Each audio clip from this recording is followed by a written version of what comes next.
చిన్న doubt sir. Doubt రాకంటే ఆశ్చర్యపోవాలి, కానీ వస్తే ఆశ్చర్యం ఉంది. చెప్పినానా? కాస్ట్ అకౌంటింగ్కి ఆపరేషన్ మేనేజ్మెంట్కి తేడా ఏంటి సార్? కాస్ట్ అకౌంటింగ్కి ఆపరేషన్స్ మేనేజ్మెంట్కి డిఫరెన్స్ ఏం? కాస్ట్ అకౌంటింగ్ మెయిన్ వర్క్ ఏమన్నా అంటే కాస్ట్ని ఫైండ్ అవుట్ చేయడం, ఎక్కడ మనం కాస్ట్ ఇంకర్ అయ్యాము. నెక్స్ట్ కాస్ట్ని క్లాసిఫై చేయడం, ఏ పర్టికులర్ ప్రోడక్ట్ కోసము ఏ పర్టికులర్ డిపార్ట్మెంట్ కోసం పెట్టాము ఆ particular cost, as well as కాస్ట్ని రికార్డ్ చేయడము. నెక్స్ట్ ఆ కాస్ట్ రిపోర్ట్స్ అన్ని ప్రిపేర్ చేసి మేనేజ్మెంట్కి సబ్మిట్ చేయడం. దేనికోసము? For the purpose of decision making.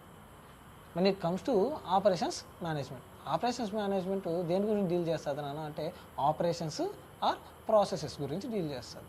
So operations management సింపుల్గా చెప్పాలంటే ఒక పర్టికులర్ ప్రోడక్ట్ ప్రొడ్యూస్ చేసామనుకుంటే ఆ పర్టికులర్ ప్రోడక్ట్ని ఇంకా ఎంత బెటర్గా ప్రొడ్యూస్ చేయొచ్చు, ఇంకా ఎంత బెటర్గా క్వాలిటీగా ప్రొడ్యూస్ చేయొచ్చు, ఇంకా ఎంత ఫాస్టర్గా ప్రొడ్యూస్ చేయొచ్చు, యాజ్ వెల్ యాజ్ ఇంకా లెస్ కాస్ట్లో ఎలా ప్రొడ్యూస్ చేయొచ్చు అని చెప్పేది ఏంటన్నా అంటే ఆపరేషన్స్ మేనేజ్మెంట్. సింపుల్గా చెప్పాలంటే కాస్టింగ్ వచ్చిందే ఏం చెప్తుంది నాన్న అంటే ఒక ప్రోడక్ట్ ప్రొడ్యూస్ చేసేదానికి ఎంత కాస్ట్ అవుతుందని చెప్పేది ఏంది కాస్ట్ అకౌంటింగ్. ఒక పర్టికులర్ ప్రోడక్ట్ని ఇంకా బెటర్గా, ఇంకా ఫాస్టర్గా, ఇంకా క్వాలిటీతో ఎలా ప్రొడ్యూస్ చేయొచ్చు అని చెప్పేది ఏంది నాన్న అంటే ఆపరేషన్స్ మేనేజ్మెంట్.